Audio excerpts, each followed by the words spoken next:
You've probably seen us all over the racing world and doing a lot of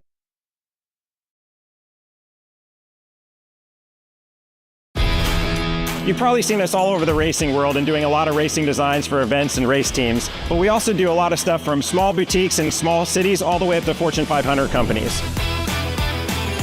Your brand deserves to be seen. We print on more than just shirts, hats, jackets, bags, and much, much more. Custom corporate branding starts here.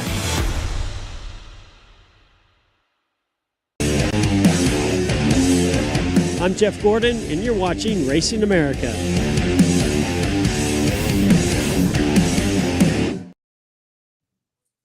Hello, everybody. Welcome to your favorite weeknight racing talk show. This is the Revved Up Sports Show from Texas.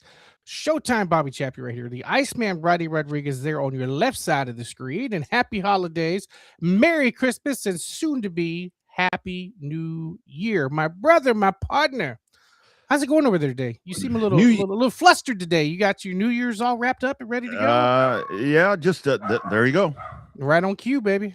Yeah, I tell you, never fails. Yeah, man, wrapping up already 2026 coming up, man. 2025 has just absolutely flown by, it seems like to me. It's been, I mean, seriously, it's like you blink and boom, here we are at the end of the year. I mean, it's crazy how fast things go nowadays, isn't it? No, I'm just been ready for 2025 to be over. Been a hectic year in 3 weeks, so I'm ready for another new start there. Granted, I start 2026 off with a funeral on Saturday, but I mean, well, par for the course. Yeah, there you go. But and that's what we'll do tonight. We'll just kind of talk about the year in racing and local, regional. I mean, obviously. The national thing with NASCAR, I think we know kind of what this year is going to have the stamp on it for. But luckily that's been rectified. And before we dig it, speaking of NASCAR, before we dig in too deep, man, you want to talk about, for Denny Hamlin, for folks that may not be a fan of Denny Hamlin, I mean, kind of along the lines of what you're talking about there, Bobby, that dude right there, that's, it's been a rough little stretch here for him. I know the court case thing ended up in a better way for him, but the sad news there about his dad, who was already not, in the best spot. But dude, it's been tough for old DH. Yeah, it's definitely not the way you want to end anything. But it's been we saw the emotion and the struggle and everything else with that win back in October there in Las Vegas, where he just wasn't himself. He was showing some vulnerability. And the fans instantaneously gravitated towards that.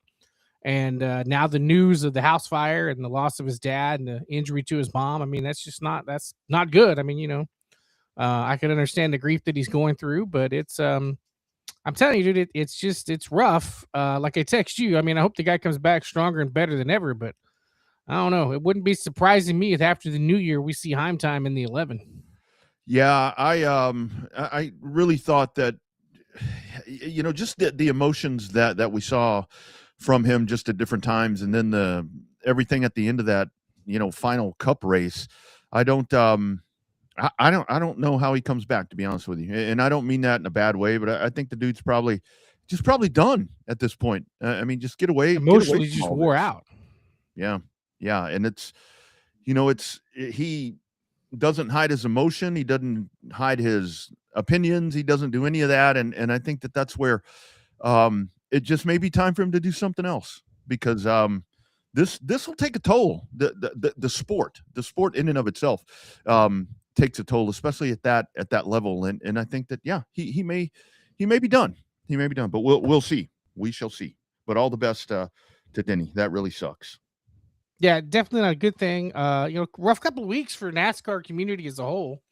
You've got to deal with Biffle and his family right there before the holidays, and then you've got the Denny Hamlin deal right during the middle of the holidays. But as we've seen, we are definitely a great big family, right? I mean, we see it on the national level, local level.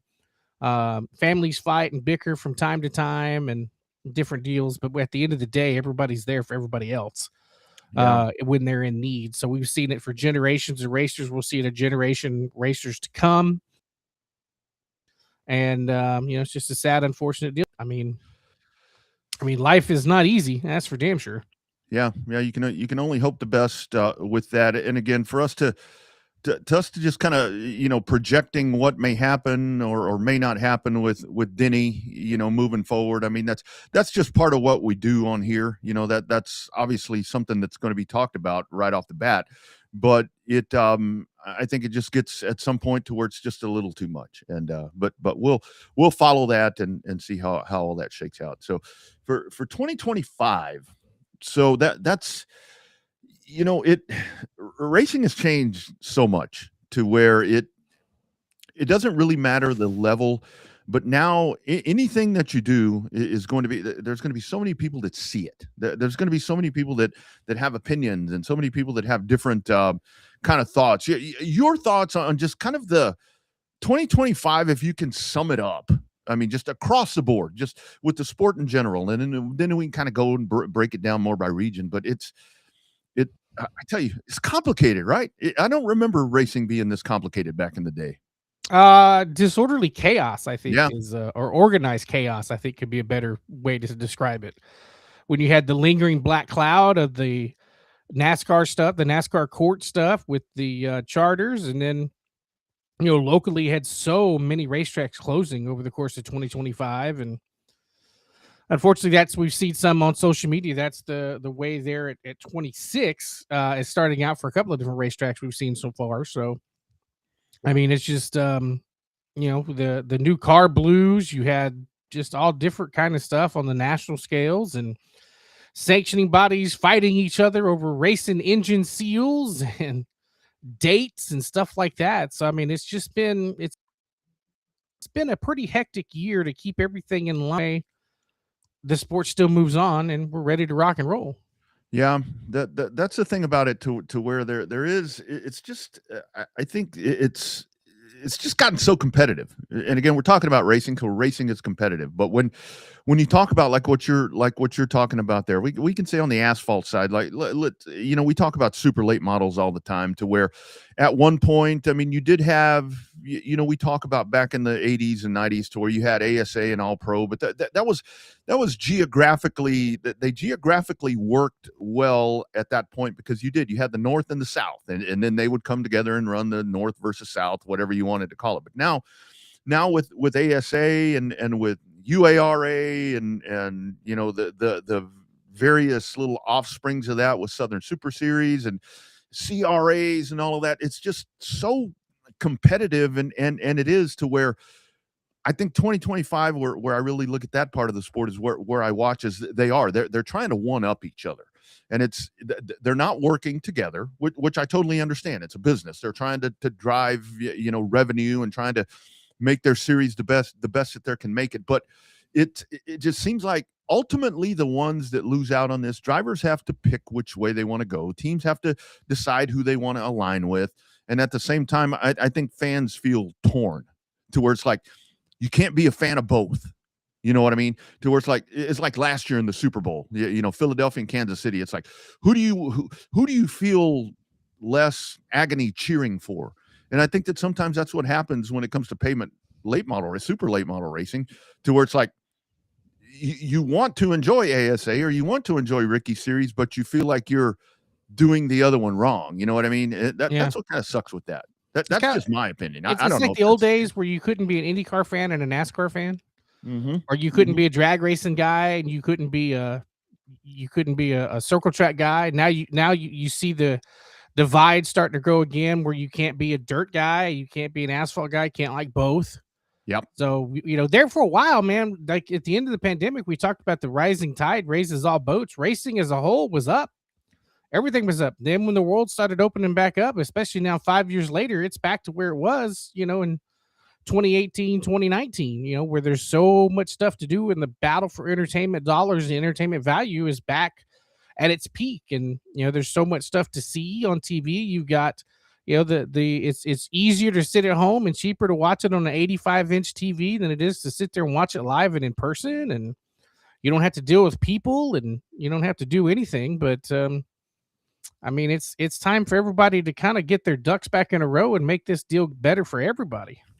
Yeah, and it's not only with the stuff that we're talking about, but you look at, I mean, because now, I mean, we just saw during the week where the Whelen Modified that they're going to go to American Racer, and that's something that we've seen brewing for a little bit, to where you have the inner, and again, I know it's a business part of it, but you kind of have that, well, Hoosier does this, well, American Racer is like, okay, we're going to do this, and that's where all of that continues to happen, and ultimately that does, it causes divide amongst the troops, and that's, like the supers that we're talking about. I mean, you've got these huge series, and I think that's one of the things when you talk about kind of a divide between them. I mean, if you have teams, and there are teams that do run both of them, they're on different tires.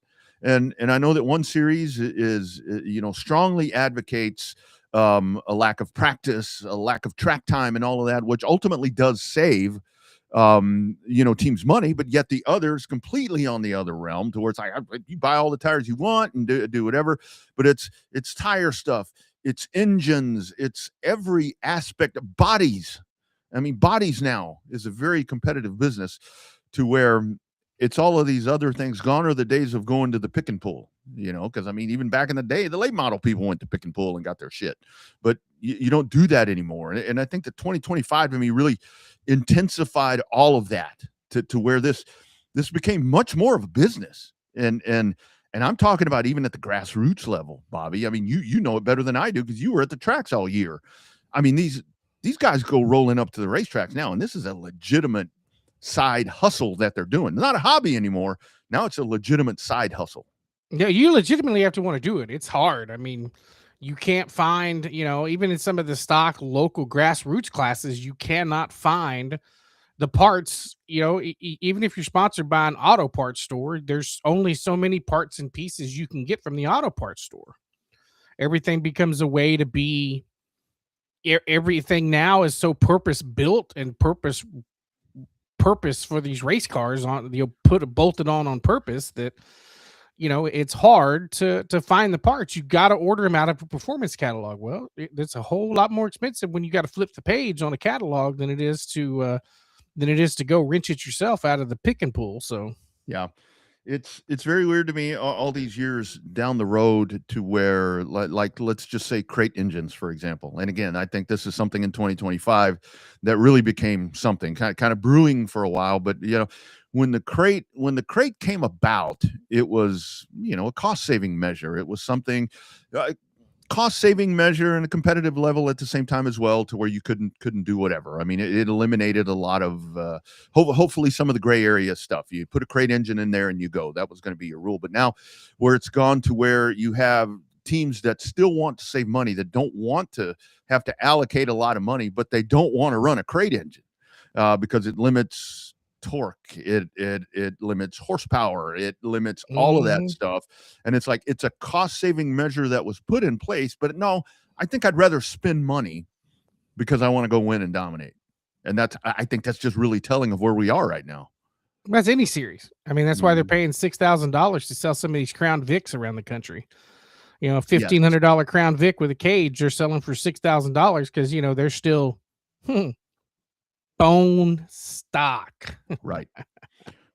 And that's the other part too, to where I think as we sit here on December 30th, 2025, is that's the other thing that comes up, to where I truly think, and this is on dirt as well, this is just across the board, that there's not really a series. I mean, I know with the tuners, or whatever you want to call them, sport compacts, all of that, I know that that's designed to be whatever, but you look at that as well. And I saw somewhere online that the question was posed, is this really still an entry level?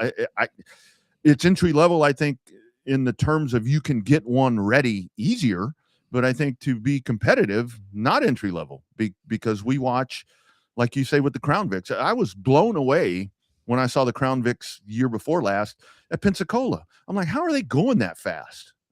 I mean, I know that it's police interceptors and old cop cars and however they try to sell this, but come on, man.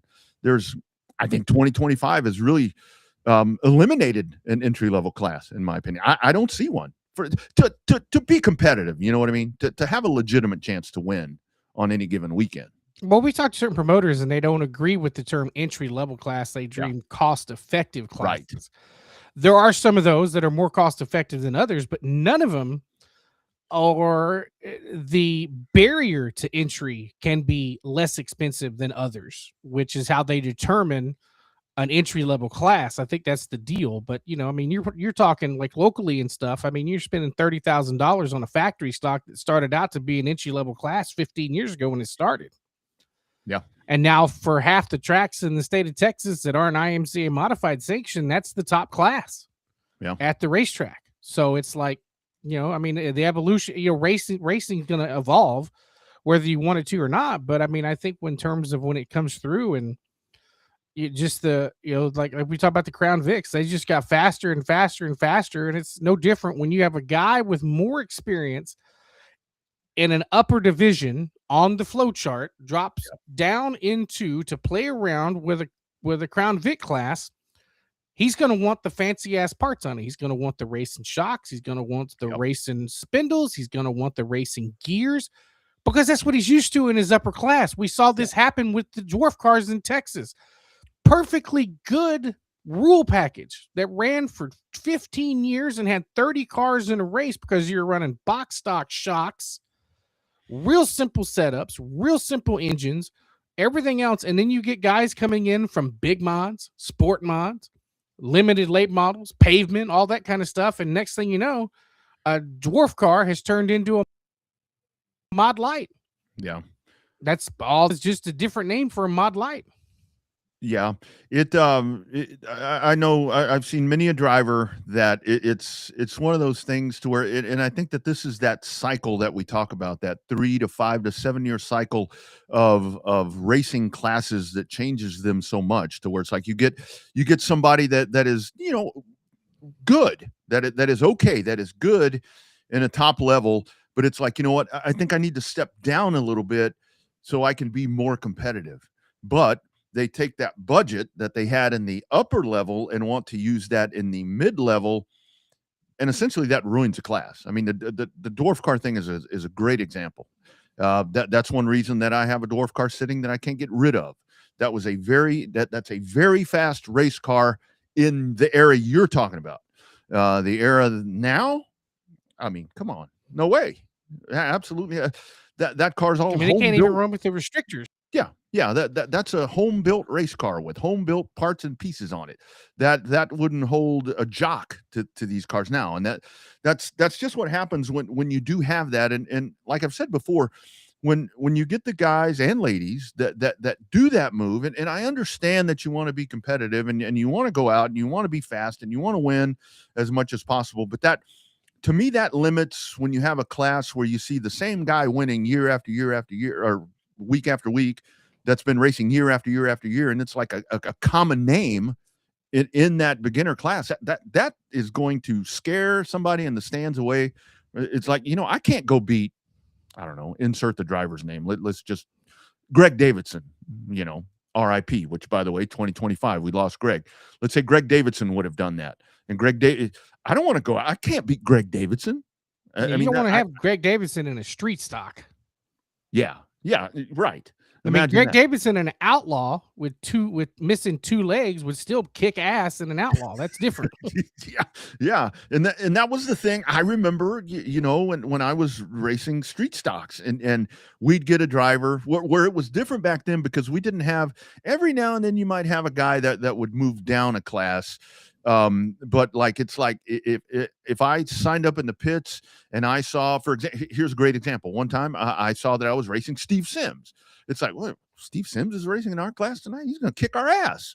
That this guy's been good for so long. I did beat him that night, by the way, but it's like, I don't know, man, but I understand it to where, and I hate that we have the conversation because it sounds like we're shitting on people that actually want to race. But that truly is a perception that people have when you want to get people involved, but yet there's the same people that are winning all the time that probably shouldn't be in that class if you look at it on paper. Well, I mean, if you have the same name winning, but it's variations of the family name that's winning, a little different. But if it's the same guy over and over, you're like, come on, move up. Well, I can't afford it. Well, then do something else. Yeah. You know, I Yeah. mean, if you're smoking everybody's ass and you're like, I can't afford it, that means you're spending too much in the class that you're in. Yeah. And it's, call me crazy, but I would think that at some point that would get to be not fun, right? To where it's like you've got everybody outclassed so badly that, it's like you just show up and, I mean, it's that challenging part, right? I mean, you want Well, to I mean, challenge I yourself. You felt want it to, in the high five. I mean, yeah, I'm a second faster than third place, but first place is a second faster than I am. yeah.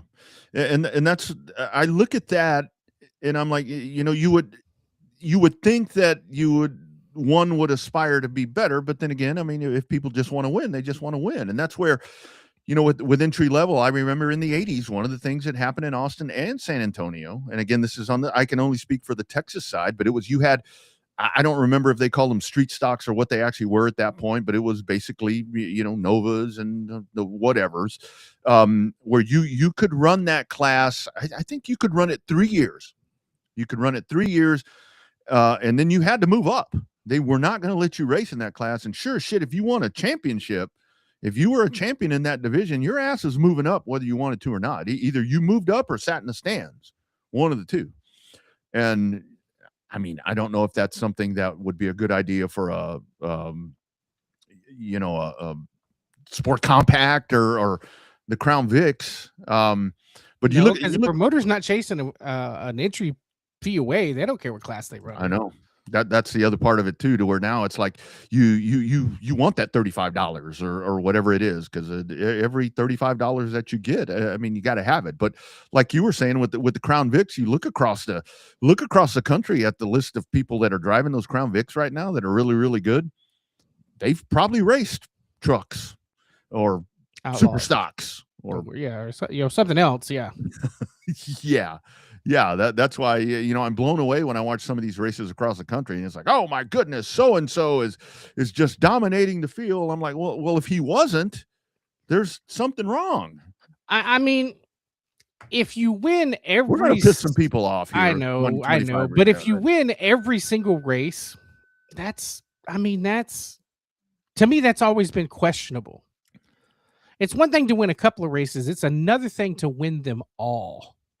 Yeah. What are you doing that's so different than everybody else? Oh, it's prep work and all that. I'm sure it is. And homework. But it's probably a lot of color blindness too, and your race car. Because you're probably sitting there, especially in a more stock appearing class, a class with a stock name. If you're winning all the races, your car's probably got a lot of gray area in it. Yeah. It's always that we hit on something thing, right? It's we really hit on something. Well, yeah, you hit on something that you're not supposed to be doing. There's that logo right there. Well done, BC. I like that. It turned out really good. Looks good. Look at that. Happy New Year to all of you, by the way, as we recap and complain about 25 and then project into 26. But and I think that really is something that became evident in 25, is that there's really not that level to start for. And I say this for grown-ups, because, for kids, here's another thing I think of 2025 that really grew. I mean, you see it at your track all the time, are the karts racing. When are the go-karts? And I think that quarter midgets are something that continue to be big. That's not new, though. I think the quarter midget thing, and now that it has cycles, it goes in cycles too. It goes down a little bit, then it comes up, it goes down, comes up. And I truly think that the NASCAR Youth Series helps. I mean, I've had folks ask me, "Well, what's a NASCAR Youth Series?" I'm like, bandolier or quarter midget. Quarter midget is basically what that is. So, what's the quarter midget? Yeah. It's that power of that NASCAR name that actually does help, I think, in cases like that. But yeah, it really is that right there, to where that entry level thing for we're all about, which we should be. We should be about the youth and about the kiddos, because that's the one thing that, and we're watching. I've been watching it all day, for crying out loud, on this Tulsa shootout thing.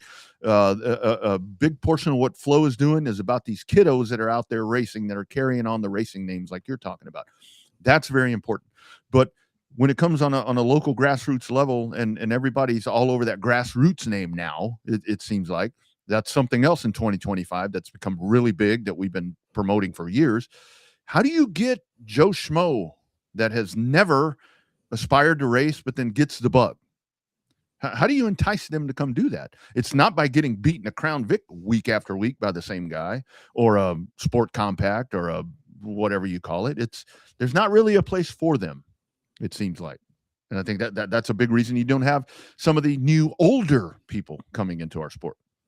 Well, a lot of times you see two things. You see every once in a while you see somebody come in and they hit it off and they do good and they stick it out and they run well. You don't see that as much as you did in the late 80s, early 90s. Yeah. The difference is now, what happens is that you have someone with access to a lot of funds. Yep. And they're able to, buy the best equipment, buy everything they have. And there's nothing wrong with that. I mean, if I had the means, if my family had the means, I'm sure they would have bought me everything. Yeah. If I had the means, I put my niece and nephew in the top racing equipment out there. So I think that's the biggest thing is that there's not a maturation period, right? Where it's like you either start at nobody wants to start at the bottom. Everybody wants to start at the top now. That's why you have 12, 13, 14-year-old kids in damn late models. Yeah. Because they kicked ass in quarter midgets and they think they're going to be able to go straight from a quarter midget to a late model and kick ass in a late model because they have the funds to do that. Yeah. You can watch any of the replays you want to and know our feelings on that. We love the quarter midgets and we love late models, but man, that's a jump for some of these kids. Now, the ones that are able to do it and do it well, that's fine. That's great. We've had some of those young men and women on this program. And the problem is that the experiment usually doesn't end well. Yeah. There are a few cases to where it goes great, but there's a lot of the cases, the sample size tells you otherwise, that when somebody jumps into a car that's too big for their britches, it doesn't end well. Yeah. And the really bad part about that, Bobby, is it really seems like when it goes wrong, a couple of the victims that get tied up in those things are usually the guys that we're talking about that stick it out in that top division, that have done it for 15 years, but they absolutely, my dad, when he raced, he absolutely refused until the last laps he took. He's like, I am never going, I raced, in this class, I'm not going to go anything below what these rules were when I started.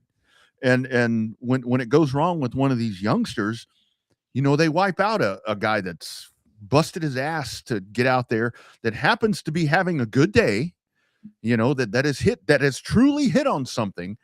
And it just magnifies it. It seems like, to where these experiments get a little out of control.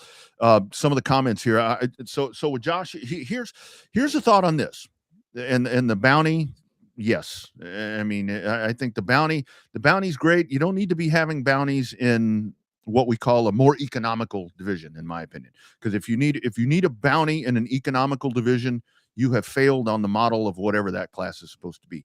The Beaver bounty at SAS, that was in a super stock. That was a late model stock. I don't remember what they were called at that time, but that was with Beaver Stelzig, outrunning Irvin Brighton, Donnie Harelka, Ray Becca. I mean, the list on and on. Gary Chappell.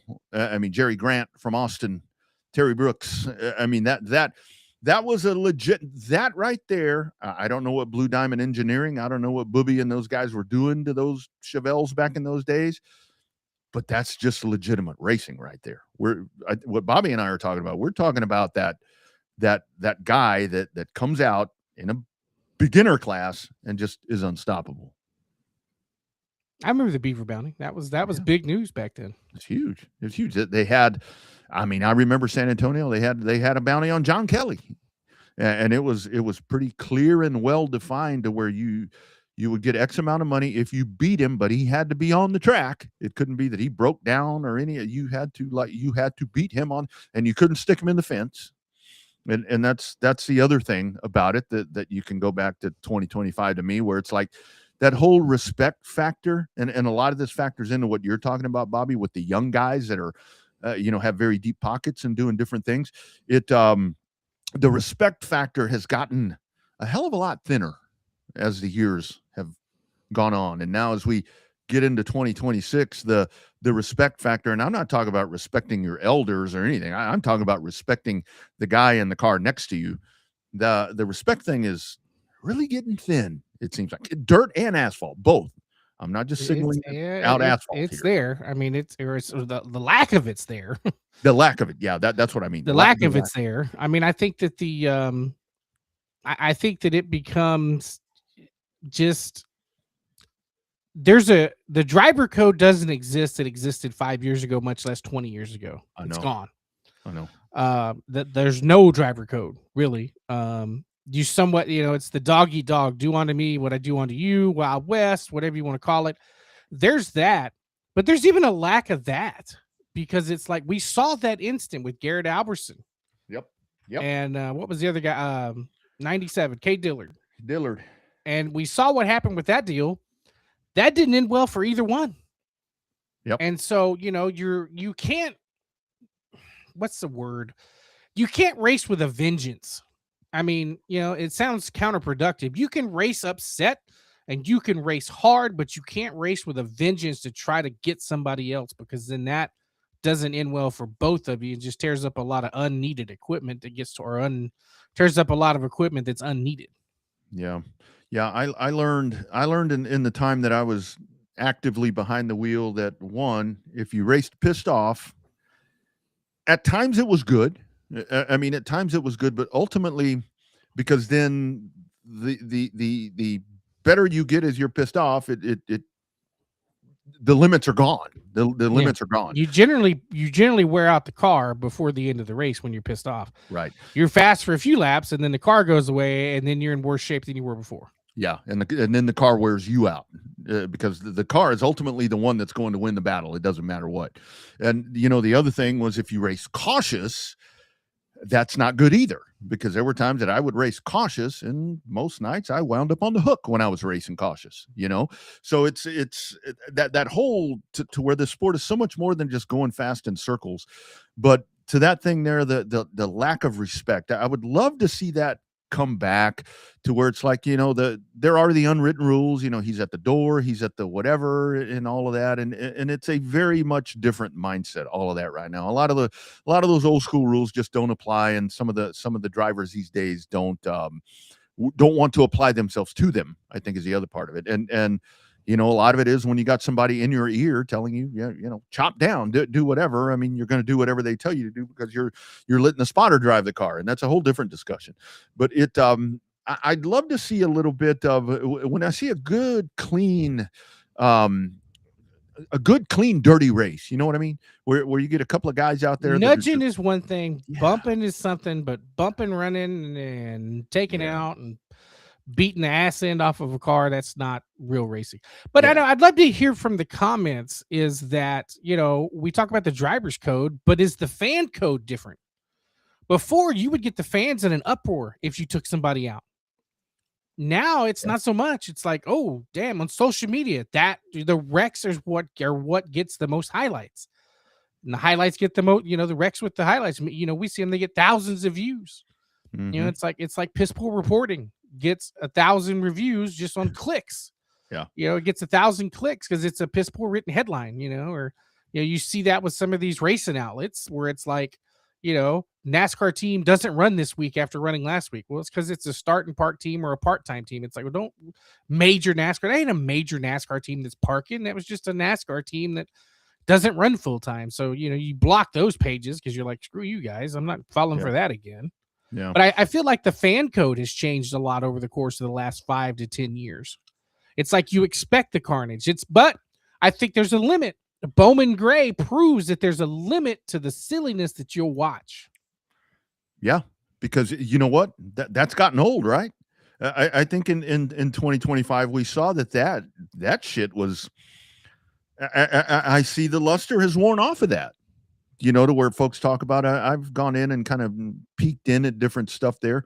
Those stands aren't as full as they used to be. Yeah, I think that shit gets old to where that and again, to the 2025 point, 2025 elevated racing into social media even deeper, just like everything else.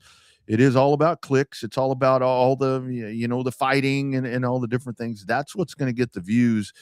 And to your point, when it comes to the fans, to where they can, this is the keyboard warrior effect, which is in full effect in 2025, is to where you can literally sit here and post whatever you want to post about anybody else, and no repercussions.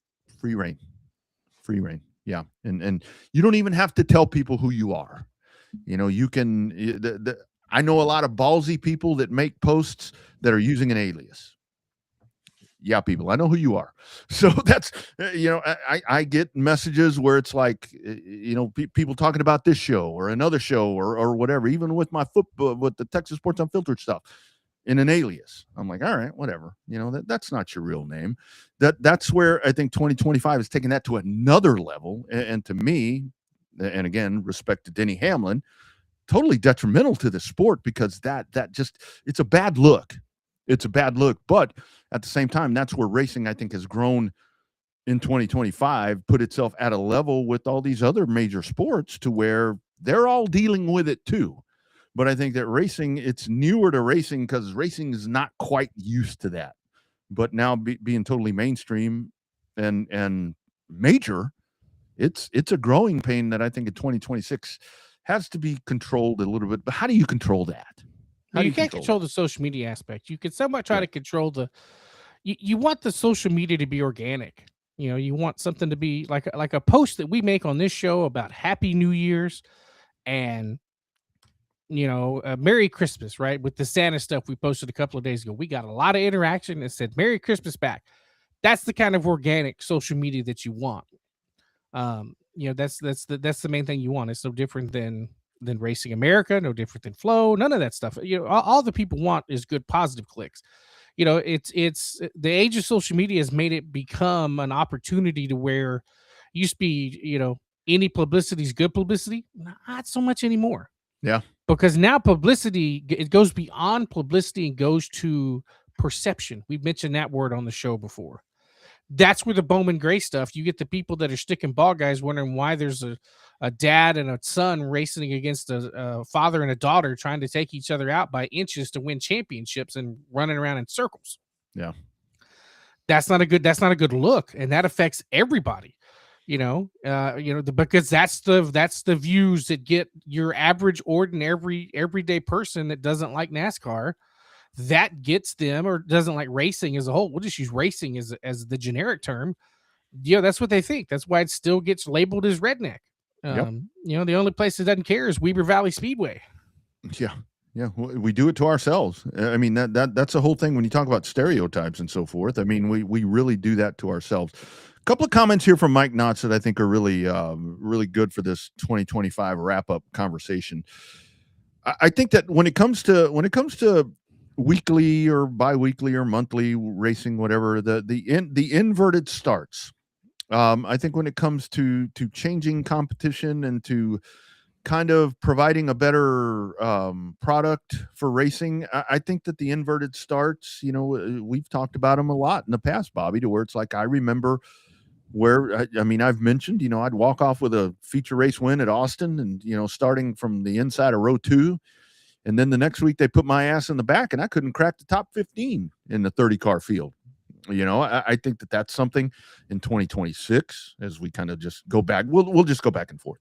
I think that that's something that would be great for short track racing, because I see it in dirt all the time, to where I know that a lot of the dirt track fans will say that asphalt's boring because the leader is going to take off and it's follow the leader from there. I see that a lot on dirt. Right. I've called a lot of it on dirt.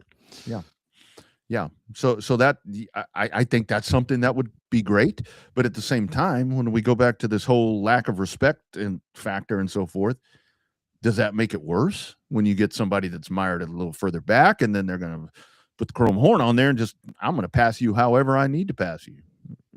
That's, I don't know, man. It's a double-edged sword when it comes to something like that. Like what Mike's talking about. You think about the drivers like where Mike's talking about there, and Mike Knotts is a great example. Look at Mike. When Mike 50 started years of racing action. Absolutely. At least. Yeah. The first time I saw Mike Knotts race, he was like one of the founding members of the TIDA. The sedans, not the late models, the sedans was Mike Knotts. Dude's still doing it now. That's a guy that can really talk about racing then versus now. If he says something like that, that's where you put a little stock in what he's talking about. Well, you know what I'd like to see for 2026 is that we've noticed that it's a catch-22. And what I mean by that is that when the big show comes to town, you have different race procedures, you've got different lineups, you've got different types of way. Like, when Stars comes up, ASA Stars or Southern Super Series comes to your racetrack, fast guys start up front. That's the way it works. Yeah, every once in a while you'll get an invert. Five Flags does an invert every now and then, right? Yep. But the problem is that everybody at the local level wants to be race, so they change the local stuff. It wasn't that long ago that when you lined up by point average, that was the point. You started in the back, moved to the front to win races and championships, moved up a class, started in the back, moved up to the front, win races, win championships, and move up. Then when you get to a certain level of racing competition at your local racetrack, that's when it became apparent that you were able to work as the same rules as the premier touring series that came to class. There's a reason why the late models generally start heads up, and you were supposed to start with point average for your entry level class because you learned a lot coming from the back. But yet, we've seen it time and time again. How many times have we seen an old school super late model, even back in the 80s and 90s? Old school super late model race inverted by points. What happens within 2 laps? Yep. Done. You wad up everybody. We saw it a bunch of times in San Antonio in the late 90s. When they would do a power invert, and just wasn't a good look. The guys up front weren't used to being up there, and they sit there, get sideways, get squirrely out of turn 2, and boom, there they go, wadding up 3rd, 4th, 5th, 6th, 8th, 10th, 12th. It just. Yep. But that's something I'd like to see. I think that if you have the right, especially on a short track level, and this is not just dirt track, this is not just asphalt, this is everywhere, is that you can't have every class be like the touring series, but you have to have the luster of your racetrack overall being good to what brings the people back. That makes sense. Yeah. Where it's like, you got to have your core classes. It's like, our friends over at Cotton Bowl, they have the 5 core classes that they run. But yet they don't always come in and change. Like, they don't line up the way the sprint cars line up. They're not going to line up the way the Stems cars line up. So they're going to end up, you have to have the backbone of your local classes to be the show. And when you have a touring series come in, that is just an extra element to the show. Yeah, because that's ultimately when the touring series comes in, that's going to bring you a big house. It's going to bring you a big gate, front gate, as it's called. But it really is, it's those others that you're talking about that's going to bring people back. I've talked to several people that would go to the World of Outlaw shows out there in March that CBS would have, and they specifically would say, hey, those metal-bodied cars were really cool to watch. Being whatever stock car class was racing on that bill with them. And that really is the other thing that's going to continue to bring you a new fan base is you have to dazzle them with your regular divisions. And I think that Texana does a great job. I think, in my opinion, with the regular divisions. Waco does a good job with their regular divisions that are always there, that are going to put on. Waco from time to time will get a little bit with some of the stuff that we're talking about with some of the shenanigans. But the thing about with Waco is Waco's kind of a different animal because you've got the people that seem to get more animated or whatever. It's those household names that we talk about, Bobby, like you're talking about with Bowman Gray. We don't need to name names at Waco. I think people probably know which ones we're talking about, but those are the ones, but it's not all the time.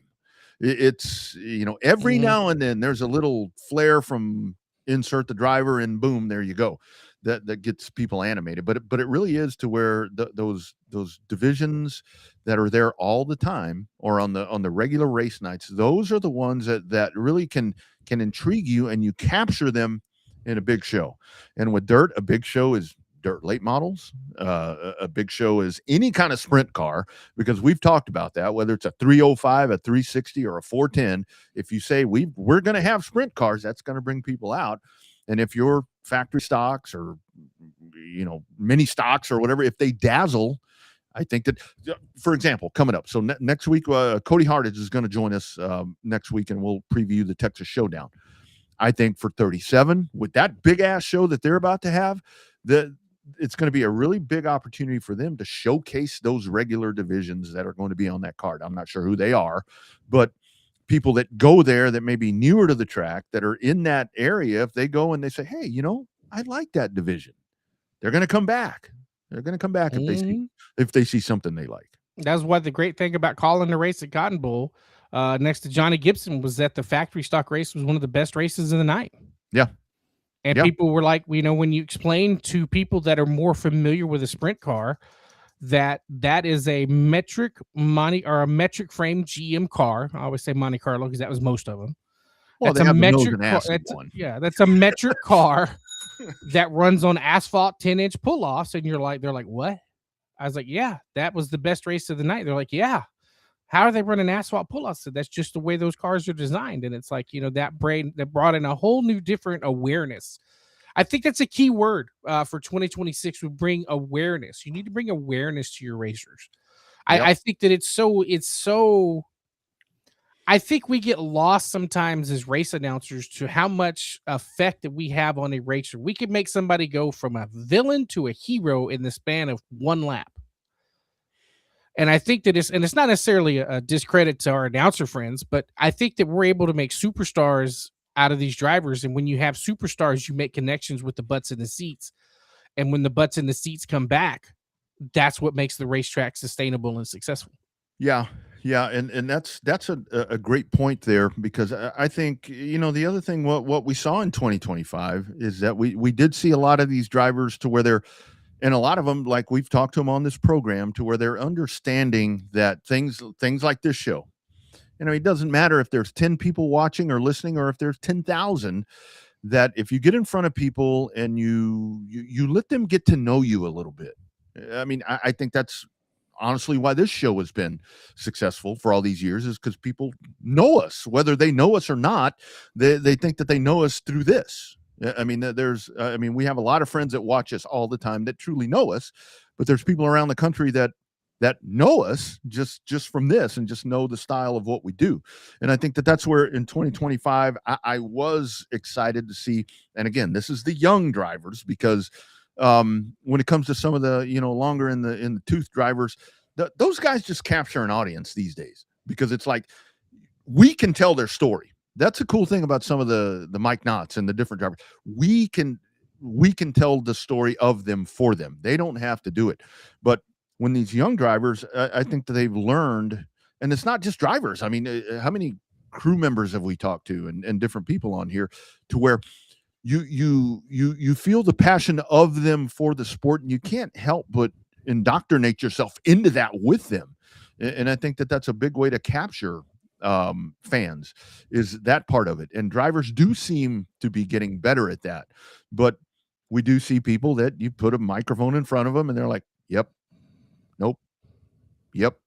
And I got to tell you, one of the things that drives me the craziest, and I know that you get in the moment, and if you win a race or whatever, and you're like, who do you want to thank? And it's like, you turn around and look at the car, and I'm like, I don't care how excited you are. If there's like 2 or 3 people that have really made this happen for you, you ain't got to turn around and look at that thing.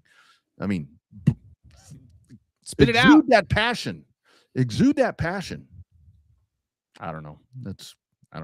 Probably not a big deal, but I hate that. So what are you looking forward to most in 2026? Man, we've only got, if we wanted to keep it to the show prep that we talked about, we've got 10 minutes. No, we can go a little bit longer. 2026, I hope that we keep building on the positives that we have. Again, new fans into the sport, new blood coming in, the advancement of young folks and all of that. The positive vibes is what I hope continues. And I know that's a pretty vanilla answer, but I think that's really important, because there are so many negative things I mean, I'd love to see a lot of the negative go away, and I think I'm kind of giving up on this whole negative thing going away because it's impossible to not have the negativity these days, right? I mean, Yeah, it's social media. yeah, yeah, it's it's so funny that My I cold kind of hot dog theory. it's funny that I frown as much as I use social media, and I am the biggest social media motherfucker you're gonna find. But at the same time, I'm like, God, it sucks because when used wrong, it can just totally screw shit up. I Well, think. all it takes is one negative comment. Like for those that have never heard my cold hot dog theory, is somebody gets on there and they probably sold 150 hot dogs, but maybe the one out of 149 was cold, and that person got it and they bitched about it on social media. Well, that hot dog turned into a show that ran too late. Yep. Nachos with too many jalapenos. Well, this one time at band camp, Yeah. it just goes on and on. Well, Yep. 5 years ago, they DQ'd my ex-boyfriend's husband's, or my ex-boyfriend's sister's cousin's kid for rough drive, and it snowballs from there. And it's like, not going to be there. I think for me, I think the magic word for 2026 for me is going to be understanding. And I think that they need to know understanding why things happen. The biggest thing that we get, especially in our area, we know our area so well because we've been around it for 35 years, is that, or 40, and almost 40 now. But it's like, you get so many questions. You get the negative Nancy guy says, well, why did y'all schedule on top of here? And why did you schedule here when this track is racing? Sometimes it's out of spite in some places across the country. Other times you're geographically interlocked like we are down here in South Texas. You have 3 tracks all within a 2-hour radius of each other. Yeah. There's 3 tracks. There's 4 weekends in a month. You can't run a racetrack once a month and be financially viable. And I think that becomes, you're going to schedule on top of each other. And it just becomes, it's what happens when you're in a geographical location. You see it in the Carolinas. How many racetracks within a 3-hour radius of Charlotte comes through, and they race on a Saturday night. Problem is there's enough racers to go around. Right. In that part of the world. Upper Midwest, same thing. You see a lot of Friday night dirt tracks, a lot of Saturday night dirt tracks. There's enough racers to go around. What we're learning is that there's not quite as enough racers to go around in certain areas. Our area is kind of one of them. And so I think the awareness to know that we can count on, and it's not just locally, you can count on your hands the number of racetracks where the promoter is part of the management team. Mm-hmm. Very few are that way around the country. That's why a lot of them are falling off to the wayside, because you've got a promoter that comes in to lease the property. They've got it's hard to invest a boatload of cash into a facility that you don't own. And so I think that becomes the challenge, but you got to just have an awareness. I think that the fans need to have an awareness about what happens at the racetrack. The drivers need to have an awareness about the promoter and the track owner. The track owner needs to have an awareness about the state of their sport. They need to be able to know what the feel of the pits is. They need to know what the feel of the fan is. They need to have a general awareness about the state of their track and the state of their sport. So I think that for me is the big word I'd like to see in 2026 is awareness. And mainly it's just so we don't get so many keyboard warriors that are trying to ruin everything for everybody else. That's the thing. I think the charge of everyone needs to be to where it's like, if something goes wrong, if something doesn't go in your favor, like we talk about, do the old school thing, have a conversation, pick up the phone, attempt to make a phone call. If you don't get a hold of the promoter or whoever you're pissed off at, if you don't get them, if you take that step number 1, attempt to reach out to them. If you happen to miss them, because they probably have a real job, they probably have a regular way of making a living that they have to do, so they might not be able to take your call. They're breaking news. I don't know if people realize this or not, but these race promoters are not doing this for a living. They're not doing this to get rich. They're not doing this to retire. If you don't get them, don't go to the Facebook and say, well, so Bobby Chaffee didn't pick up the phone. Well, you know what? Bobby Chaffee may have been doing his job. attempt to resolve things that way. I think because like you're talking about your hot dog scenario with the nachos and the brother-in-law and the boyfriend and the girlfriend and all these different things. So ultimately what happens is that all starts, and then here comes Rodney Rodriguez Tire and Auto that wants to find a local consumer. Hey, you know what? A racetrack. That would be a great place for me to go spend $100 a week. For whatever, for Bobby Chaffee, the announcer, to say my name one time. And then I see all of that bullshit. I'm going to be like, no, I'm going to go sponsor a soccer team. I'm going to go sponsor a youth football team. I'm doing something else because that is just a crap show. That's kind of the whole domino theory of what this does. And that's to your awareness thing. And that's to where I'm like, I guess maybe my phrase, Bobby, would be for 2026 for short track racing is take a deep breath. 2 of them. Take a deep breath and don't hit send immediately, because those are 2 things that just kind of like I tell you, man, every Sunday when I'm traveling, getting up, going to get my coffee, going to go get my continual breakfast at the hotel. I'm getting on Facebook with my reading glasses to see who's pissed off. Every weekend. You always tell what happened at the racetrack by the response on social media. Absolutely. Good or bad. Good or bad. You can tell the guys that are happy and the guys and gals that are pissed. And it's usually the bad. That's the whole thing, to where it's like, look, man, I'm as guilty as anyone. When I'm sitting there scrolling and I see, Bobby Joe won his first race ever, I'm like, that's cool. But then I get over there and there's like something and all this catastrophe going on and somebody pissed off in the stands and doing it. I'm going to stop on that one. I'm as guilty as anybody else, but we kind of need to nip that in the bud a little bit.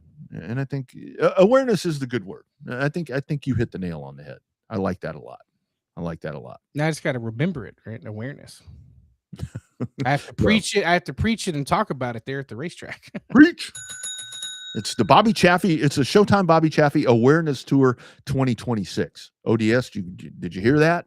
I think we got to get some new shirts made right there. The Awareness Tour. The Awareness That's Tour good, 2026. Dude. Sound like a hairband coming out, a retirement or something.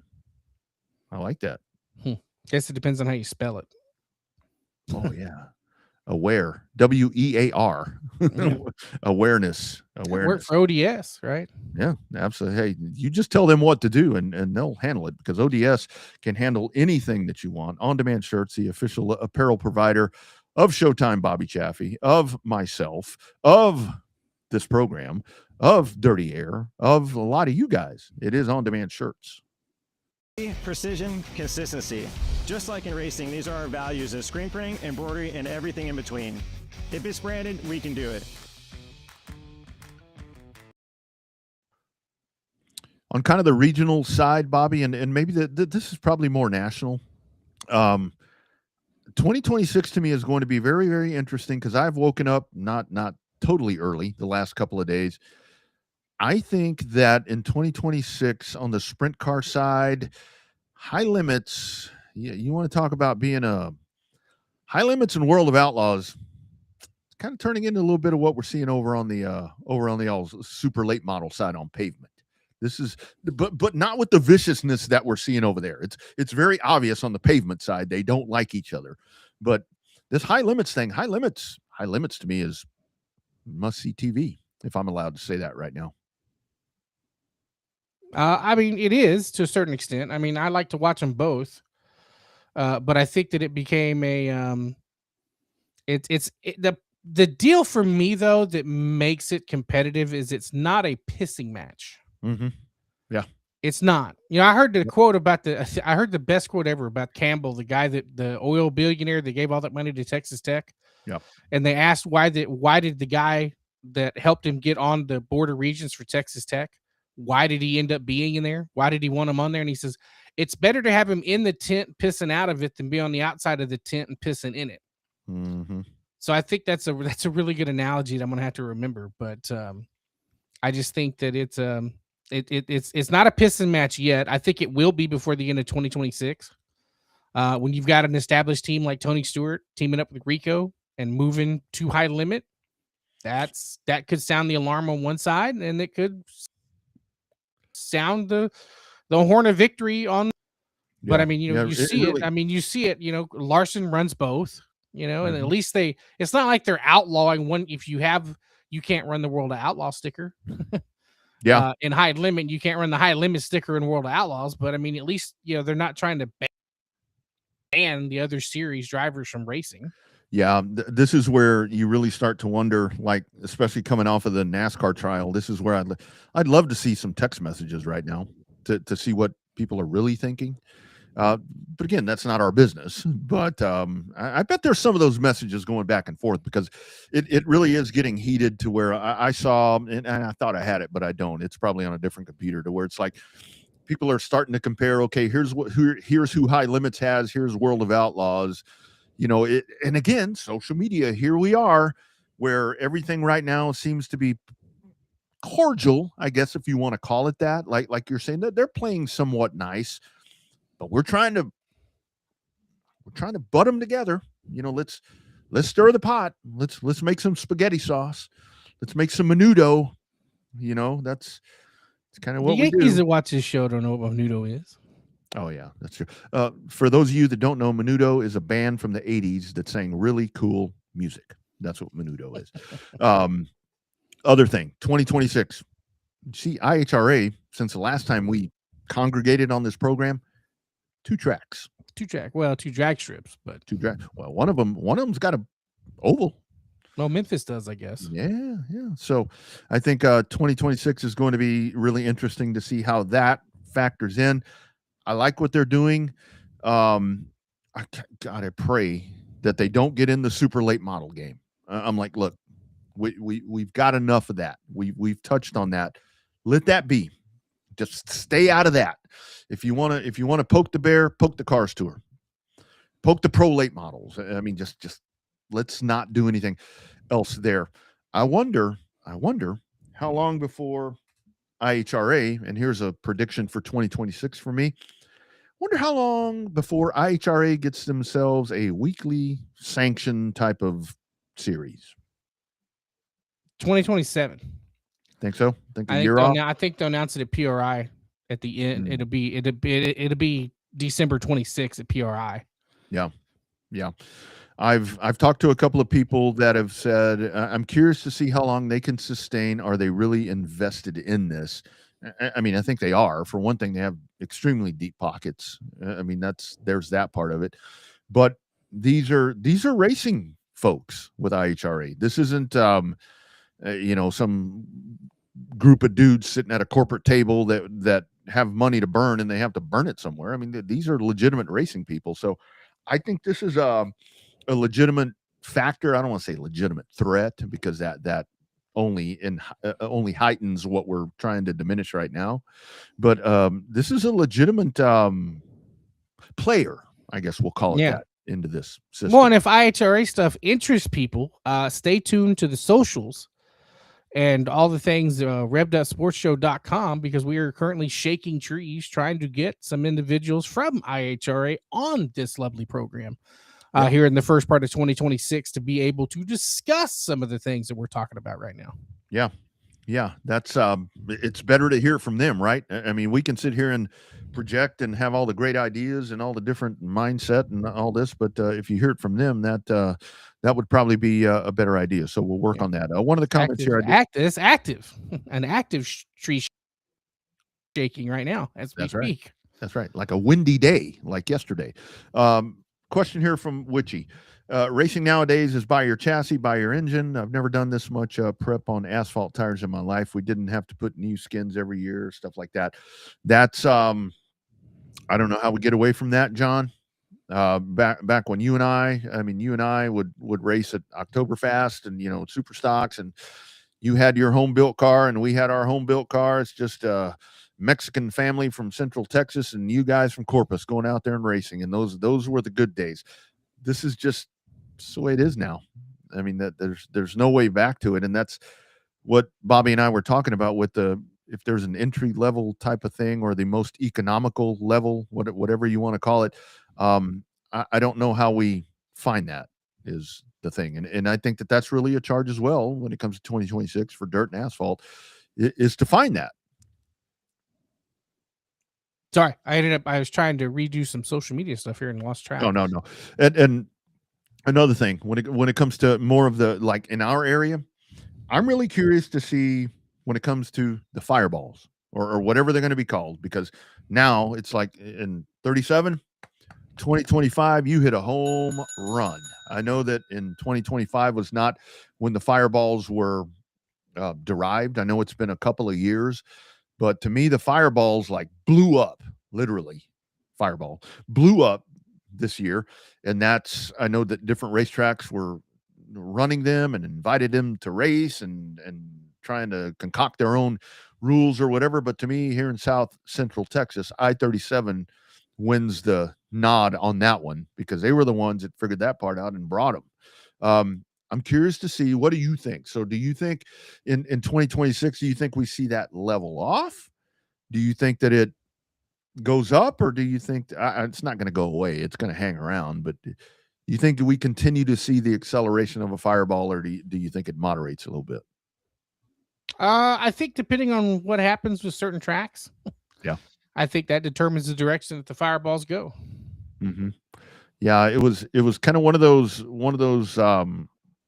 markets that needed to be filled, I guess we can call it, to where you had supposedly it to me, where I think that 37 did well is because we've heard it for many years around here, to where all these cars are sitting. All these cars need a place to race. 37, in my opinion, has done the best job of getting them on the track, because others haven't been able to pull it off. I mean, not because of anything that they did wrong. I mean, I think a lot of that was momentum and the location there. I think a lot of those cars were there, but they've managed to get them out and get them on the track. So 37, you get a big nod from me on winning that one, because that was pretty cool to see. Yeah, that's a good deal. Depending on what happens with some tracks. So have you seen, has Waco put out a schedule yet? I meant to ask you that earlier. I haven't seen it either. Have not not that I'm not worried that they won't race, but oh yeah, no. Well, there's probably some stuff they're still working out there. The only ones, to correct me if I'm wrong, because you sent me your schedule. Like I said, I'm looking at yours and I'm like, holy shit. Because mine is handwritten. I'm like, okay, I need some colors. It's not as busy as it was before. Dude, mine is like, I can't reach it down here, but it's like mine is like, okay, I need to be here this day. And that's the only thing that I put down. But the ones that I haven't seen, so I know here, obviously we've got everything regional and national. All of those are out for the most part with the major players. Here I haven't seen, so yours is out, Cotton Bowls is out. I haven't seen a full one from 37. Is that right? 37 haven't. They may release it this week or next weekend. Yeah. And by the way, Cody Hartage on next week, because we'll preview the Texas Showdown, which is coming up. And I apologize, Bobby, my weeks are all thrown off. I thought that we were in race week now. So it's like, anyway, haven't seen that one. And I have not seen the South Texas Race Ranch. I think those are the only two that I haven't seen. And I may be wrong about that. For us, yeah, locally down here. Locally. And Waco. Have not seen the Waco one. So, but I'm sure that March through September, every Friday. That's what I would assume for them, with a couple of Saturday night events towards the end of all that. Quickly on to NASCAR. Story of the year, the lawsuit, obviously, that 2025, when you go back and the books are written about all that, that's going to be the thing that, I think, the way the championship ended, the way that the championship, the way the championship is decided, that became a factor as well. But it will all be the lawsuit. And I guess when you bookend all of that, it's going to be that when it was all said and done, that the teams got themselves a major win and bucked the system, I guess. Right. Mm-hmm. Car continues to be a problem. Cars still sucks. TV money's a little bit going to be more evenly distributed. That's great. The sustainability seems to be there. Now we just need to figure out what the championship format's going to be. Like we said a couple of weeks ago, we know that it won't be one race, and we know that the playoffs will still be there. So that much we know. Yeah. All of that, I think, going back and looking at it, I mean, I think in 2025, you can't look at the NASCAR Cup Series and Shane Van Gisbergen I mean, as great of a story that is, you're going to have folks that say, yeah, but he can't win on ovals. Give him time. He'll get there. He'll get there. Yeah, just give him time. The folks that say that are going to regret that when he finally starts winning on ovals, because that's really scary. Me as an older guy, I'm glad that it's not a 21-year-old guy that's going to be out there kicking their ass, because that's a seat that dude is a racer. And I think that's one of the things that I know a lot of folks are intrigued just by the way that he's gotten here. But that guy, if you're older, you should like that story, because it didn't. That didn't Ty Gibbs. That didn't one of the 35 years young, I think, is how old SVG is. Yeah. I mean, I think that's a major story in 2025 that you have to go back and look, and you think, when you think about him in 2026, how does he progress? I mean, what differences do we see? I'm really excited for the 2026 Daytona 500. Number one, just to get back on the track and get over all this other bullshit that we've been going through. But I do think that this, dare I say, I think Kyle Busch is going to win the Daytona 500, dude. I really do. Well, my heart says that Brad Keselowski would win it, but not after he broke his leg. He may not even be 100% come Daytona. Oh, that's right. I forgot about that. Yeah. Well, he was skiing, right? Is that what he was doing? Come on, Brad. What are you doing, man? What, are you trying to have a life, for crying out loud? Yeah, looking forward to that. Yeah, 4 kids. Yeah. And I am looking forward to where I think the O'Reilly series, I think is O'Reilly Auto Parts series, is going to continue to grow, and I think produce some really good racing. To me, that 2025, that series took itself to a different level, I think, with the competitiveness of it, and I think with its own sole TV package. That 2026, I'm looking forward to see how that grows, because I do know, I can tell you that the CW is even more deeply rooted and invested in that than they were before. So I'm curious to see where they take that. And then, Bobby, we got to touch on this 2026. I'm looking forward to what happens next with streaming. What happens next? Yeah, I'm looking forward to what happens next with the show. Yeah, right. Exactly. I will tell you that it was interesting this weekend when it came to, or this over the holiday with Christmas. How many of those games were on streaming? It's not just racing, guys.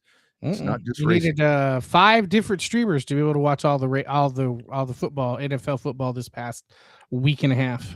Yes, sir. Needed the Peacock, needed the Prime, and you needed the Netflix. All of that. And you know what? Those football fans, they just bought it. That's right. America's team. They followed America's team. They didn't bitch about it as much as racing fans did. They just bought it. That's it. Hey, man, great 2025. And as always, this program just continues to grow. We'll continue to grow. Always looking to kind of, stretch this thing out, find, we hit a lot of different avenues this year. It really is cool reflecting back on 2025, how the show has grown from a little audio only thing to janky iPhone 5C video presentation to now a full-fledged thing. So 2025 has been pretty good to this whole show. Still. Yeah. 10 years, coming up on 10 years in September. But we're in the middle of our 10th year, if that makes sense. The 10th birthday come in the middle of 10 years of broadcasting this wonderful little show. So for those, and you and I look better than ever. That's right. Well, it's because the HD cameras are not, we've got a little better camera, a little better lighting. Yeah, right. It's like I meet people in person and they're like, "You look better on video." I'm like, "Well, yeah, for those I shave for all those and lighting, Yeah, I hadn't done Texas Sports Unfiltered or this show. I hadn't done anything, media related for a while. And dude, like on Christmas Day, I had a full beard. I was totally gray with a beard and everything. The kids come home and they're like, "Dad, you're old," because they see me here and they're like, "You're much older in person." Oh, yeah. Tends to happen. How did the son-in-law dinners go on Christmas? It's good young dudes, showed up, good firm handshakes, both of them, firm handshakes and a bro hug. They do the bro hug. So, they're young. So they do all that. Very, seem to treat the young ladies with respect, even though both of those young ladies are a pain in the ass to deal with. I'm sure that they'll eventually figure that out if they haven't already, but at least they acted like they haven't figured that out already. But it's a good day. Very different. Very, very, very different around here. We slept in. It was nice. How about you guys? How was Xmas for you guys? Yeah, low key. Yeah. It was weird. Yeah, a little low key. Yeah. But I did get a die cast. The wonderful wife actually bought a die. I sent you that picture, didn't I? Yeah. She actually she told me not to buy it. I said, why? She said, just don't buy it. So I sent her some screenshots and some free shipping codes and stuff like that. And next thing you know, here it comes, popping in the mail a couple of days late because of the closures. Yeah.